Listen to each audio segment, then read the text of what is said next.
नमस्कार। आज हम मॉर्गन हाउसेल की किताब द साइकोलॉजी ऑफ मनी यानी धन का मनोविज्ञान पर आधारित एक दिलचस्प समीक्षा के विचारों पर बात करेंगे। जी। ये किताब एक बहुत ही अनोखी सोच पर टिकी है कि पैसे के मामले में कामयाब होने के लिए गणित जानना उतना जरूरी नहीं है जितना कि हमारा व्यवहार और हमारा सोचने का तरीका। हाँ, मतलब साइकोलॉजी ज्यादा जरूरी है हिसाब किताब से। बिल्कुल। तो सबसे बड़ा सवाल शायद यही बनता है कि क्या वाकई में पैसा कमाने के लिए होशियार होने से भी ज्यादा जरूरी कुछ और है? चलिए इसी पर आज बात करते हैं।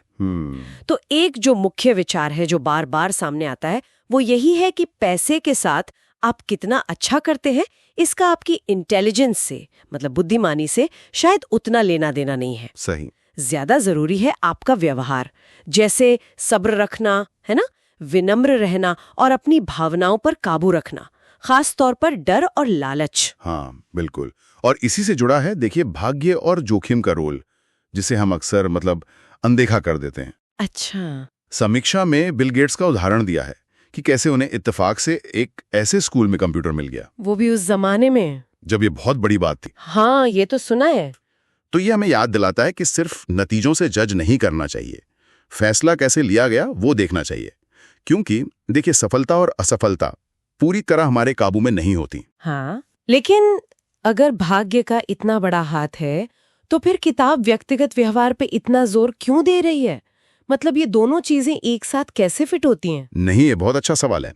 देखिए भाग्य आपको मौके दे सकता है, लेकिन उन मौकों का आप फायदा कैसे उठाते हैं या मुश्किलों को, जोखिम को कैसे संभालते हैं, वो आपके व्यवहार पर है।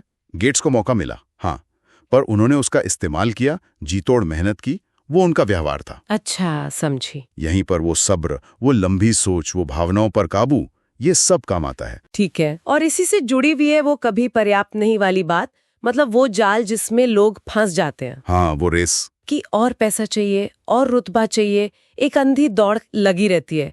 किताब ये समझाती है कि संतुष्ट होना सीखना, मतलब ये समझना कि हाँ बस इतना काफी है, वो असल में मन की शांति के लिए, वित्तीय सुकून के लिए कितना जरूरी है। बिल्कुल। और ये बात ध्यान खींचती है क्योंकि हमारा समाज तो हमें हमेशा और ज्यादा के लिए ही उकसाता रहता है। सही कहा। और इसी कभी पर्याप्त नहीं वाली सोच से बचने में एक चीज मदद करती है, वो है कंपाउंडिंग। हाँ, कंपाउंडिंग का सिद्धांत। जी, वो जो छोटे छोटे लगातार फायदे होते हैं ना, वो समय के साथ बहुत बड़े बन जाते हैं।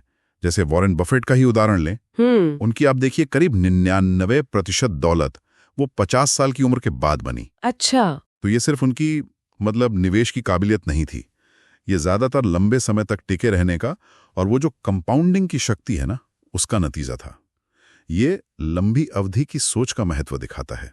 मुझे ना एक और आइडिया बड़ा अनोखा लगा कि बिना किसी खास वजह के पैसे बचाने चाहिए। हाँ, आमतौर पे तो हम किसी लक्ष्य के लिए बचाते हैं, घर लेना है, गाड़ी लेनी है, रिटायरमेंट के लिए। जी जी। पर यहाँ कहा जा रहा है कि नहीं, बस बचत करो, क्योंकि ये आपको भविष्य में विकल्प देगी, लचीलापन देगी और सबसे बड़ी बात, मन की शांति। बिल्कुल। और ये एक तरह से उस अनिश्चितता को मानना है जिसका हमने पहले जिक्र किया था। भविष्य का क्या पता, है ना? तो ये जो बिना लक्ष्य वाली बचत है, वो आपको किसी भी अनचाही स्थिति से निपटने की ताकत देती है। और ये सीधे सीधे जुड़ता है आजादी से, स्वतंत्रता से, जो शायद इस किताब का सबसे बड़ा संदेश है। हाँ, स्वतंत्रता वाली बात किताब यही कहती है कि असली दौलत वो महंगी कारें या बड़े घर नहीं है। नहीं, असली दौलत है अपने समय पर आपका नियंत्रण, आपकी आजादी कि आप अपनी जिंदगी अपनी शर्तों पर जी सकें। पैसा आपको चीजें दिला सकता है जरूर, पर सबसे कीमती चीज जो पैसा खरीद सकता है वो शायद यही आजादी है। बिल्कुल। और यहीं पर सवाल उठता है कि हम दौलत को परिभाषित कैसे करते हैं? क्या वो बैंक बैलेंस है या ये तय करने की आजादी कि आज सुबह उठकर क्या करना है? सही। किताब इस पर भी जोर देती है कि सच्ची दौलत वो अक्सर दिखती नहीं है, आपकी बचत, आपके निवेश जिन्हें आपने दिखावे पर खर्च नहीं किया। हाँ, मतलब जो अंदर है, बाहर नहीं। बिल्कुल। महंगी चीजें अमीरी का सबूत नहीं होती, कई बार तो वो भारी कर्ज का संकेत भी हो सकती है। तो कुल मिलाकर देखें तो ये समीक्षा यही बताती है कि किताब कोई बहुत गहरी फाइनेंशियल स्ट्रैटेजी नहीं दे रही है। नहीं, वैसा कुछ नहीं है। बल्कि ये पैसे के साथ एक सेहतमंद रिश्ता, एक मनोवैज्ञानिक रिश्ता बनाने पे जोर दे रही है। ये मानती है कि गलतियां तो होंगी सबसे, हाँ, वो तो होंगी, पर जरूरी ये है कि उनसे सीखा जाए और ऐसी गलती ना हो जो आपको खेल से ही बाहर कर दे। एकदम सही। तो इस पूरी बातचीत से हमने धन के मनोविज्ञान के कुछ मुख्य सिद्धांत समझे हैं। व्यवहार का महत्व, भाग्य और जोखिम की भूमिका को मानना, संतुष्टि कितनी जरूरी है, कंपाउंडिंग की ताकत और असली दौलत के रूप में स्वतंत्रता का मूल्य। बिल्कुल। तो ये सब बातें मायने क्यों रखती हैं? शायद इसलिए कि ये बताती हैं कि पैसे के साथ हमारा रिश्ता हमारी जानकारी से ज्यादा हमारी आदतों पर, हमारी सोच पर निर्भर करता है। एक तरह से कहें तो व्यवहार ही सफलता है। और अंत में एक विचार छोड़ जाते हैं सबके सोचने के लिए। अगर असली दौलत स्वतंत्रता है, मतलब अपने समय और अपने फैसलों पर नियंत्रण, तो कोई भी व्यक्ति अपनी अभी की आय या स्थिति में रहते हुए, भले ही वो पारंपरिक तरीके से अमीर ना भी हो, अपनी इस स्वतंत्रता को ज्यादा से ज्यादा कैसे बढ़ा सकता है।